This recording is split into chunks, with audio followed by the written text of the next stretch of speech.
And in the beginning, we see that the earth was formless and void. Right? In the first two verses of Genesis, God is there, and he creates the heavens and the earth is without form, and it is void. It's empty. It has nothing populating it, and it's covered by water. And it says that his spirit is hovering over the waters, the deep. And in this, we see a God of power that his first activity of creation is to what? Create light. So he defeats darkness in the first moment of creation. He casts out darkness. And then he divides water in order to create the conditions with both light and the division of water that now life can exist. He creates the conditions for flourishing.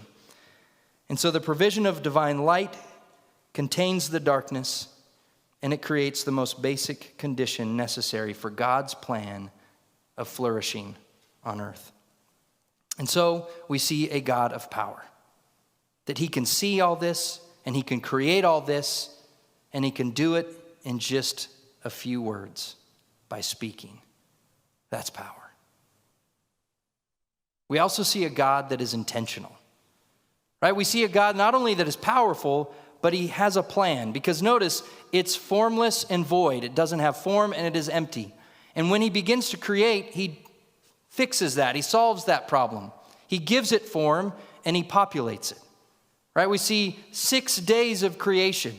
And when you stand back and look at the 6 days, you start to see that there is a structure to this, an intentionality, a plan, if you will. And he carries out this plan. Just consider day 1, he creates light. Day 2, he creates, anybody? He spreads the waters, creates sky and water underneath, the seas. Day 3, he splits the seas and creates land. Day 4, he creates sun and moon. And you're like, wait a minute, I thought he already created light. Okay, we'll get to that. And then on day 5, he creates the birds of the air and those things that swim in the sea. And then on day 6, he creates animals and humanity. Okay? So, stand back and look at this structure with me. Day 1, light. Do you see a connection to day 4? Yep, we have light, and then we have luminaries. We have sun, moon, and stars. Day 2, we have sky and seas that are created. Well, on day 5, you see the connection? We see birds and those things that populate the sea and swim in the sea. And then on day 3, we have land emerge. He splits the waters, creates the land. And then what do we have on day 6? We have the animals. On day 3, the second act happens. He not only creates the land, but he creates seed-bearing plants. Seed-bearing. What are seeds for? Perpetual life. That they can then produce and reproduce more life. That's called flourishing. And on day 6, creates the animals and he creates man. Seed-bearing so that they can perpetuate life. And it continues. So we start to see a structure here. There's a connection. There are realms, the realm of light, the realm of sky and sea and land. And then we see on days 4, 5, and 6, we see the population of these things. So we see form and we see population. When it started, it was without form and it was void or empty.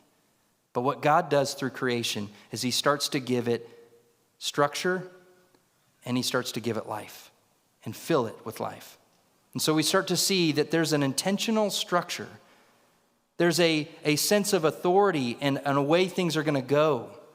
He starts to give dominion and a ruling structure. You read in chapter 1, verse 16, interesting language. And God made 2 great lights, the greater light to rule the day and the lesser light to rule the night. There now becomes order. And there becomes a natural order of things, the way things are designed to run. So he not only just gives it a physical structure, but a structure of harmony and the way that things will then continue to perpetuate.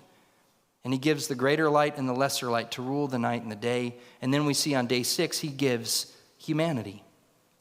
And he gives humanity responsibility and power, deputizes them to then also carry out this kind of structure, this order in creation over all living things.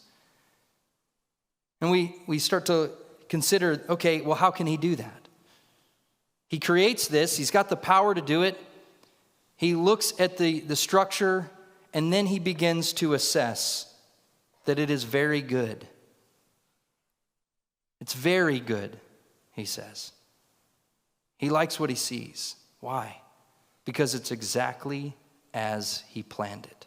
The things are coming about and are structured exactly the way that he wants it. It couldn't have been better. It's just so, because that's the way he wanted it. Therefore, he can assess it and decree that it is good, because it's the way he wants it. Well, he can say that and he can decree that because he's the author of creation. We see a God who's powerful, we see a God who's intentional, but we also are introduced and encounter a God that is the author of all things, all of the known universe. He's the author of reality. And as an author, he has authority. It's where we get the word. You can't be an author and separate the authority that comes with that. When you create something or you write something or you make something, you're the authority over it. Regardless of what people might think or see or want, the author gets to say what is. The author gets to determine purpose and meaning because it's his creation. I think about it this way. Several years ago, one of my children was sitting at the dining room table. They had started with a blank sheet of paper, a white piece of paper, and were coloring.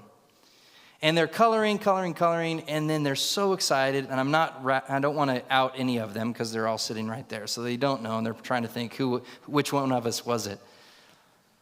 But they hand me a piece of paper, and they're like, "Here you go, I made this for you, Dad." I'm like, "Oh, great. What are we looking at here? Okay, yep. Oh, this is great. Do you like it? Yes, I love it. Do you know what it is? Yep, I know what it is. It is a volcano." "No, Dad, it's not a volcano. That's us standing on a mountain and we're holding hands."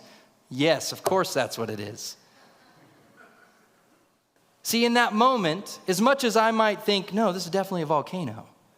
This looks like a volcano. I'm not the author of the picture. My child authored that picture. Therefore, as the author, they get to determine what it is. It's not a volcano. It's us holding hands on a mountain, okay? And that's what it is. And that's what authorship implies. It implies authority. That you have the authority to say what is and what isn't. And since God is the author of creation, the author of all that exists, and the author of life, which is the culture that he's trying to create here, then he gets to say when it begins. God gets to determine when life starts and when life ends. He gets to determine what things are. Notice that he created in a particular order, and it says multiple times throughout Genesis 1, he created them according to their kind. He created the kinds. He said this is this and that is that. Notice that he also created male and female. He could have created 7 genders. It's hard to imagine, but he could have, if that's what he wanted to do. But he created 2, male and female. And he saw that that was very good. And that is the way that life is going to flourish, according to their kinds. He gets to determine because he's the author. And he also gets to assess creation.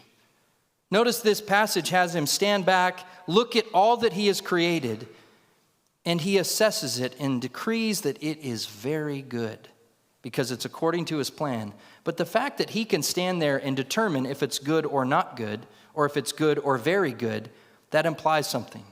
As an author, he has the ability to decree what is good and bad. He doesn't have counsel. He doesn't invite others around and say, "Hey, what do you guys think? You think this is going to work? You like it? Huh?" No, because there's no one else that has an ability to assess if it's good or not. Only he does. He stands alone in his ability to discern and determine that which is good and that which is not good. Because he's the creator of it, he knows the plan, and he knows how it's all supposed to work. And so he alone can assess. So God alone has the power, the authority, and the sovereignty of creation, and the ability to make the decree that it is very good. And when you combine and you sit here and look at if we've got a powerful God, an intentional God, a God that is the author and the authority of all that exists, and you stand back that he's got a particular structure and a particular order and a natural way in which things are supposed to go because it's all his and it all belongs to him, we conclude that what he has created is a kingdom, a realm where everything in it belongs to him.